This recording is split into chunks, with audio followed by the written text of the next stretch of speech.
Tong nanonood na to, basa ko na to eh. Tahimik lang tong tao na to pero pagod na to.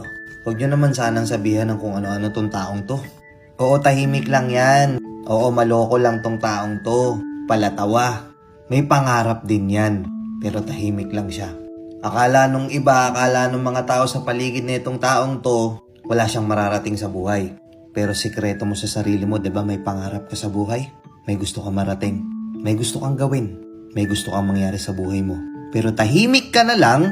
Oo, tahimik na lang tong taong to. Alam mo kung bakit? Alam nyo kung bakit. Tahimik na lang tong taong to kasi wala naman talagang sumusuporta sa kanya. Hindi nakikita ng mga tao sa paligid niya yung vision niya para sa sarili niya. Totoo, di ba? Hoy, totoo, di ba? May pangarap ka na naglalaro sa isip mo pero hindi mo magawa. Nawawalan ka ng pag-asang ituloy. Kasi minsan pa nga, di ba, ultimo magulang mo walang tiwala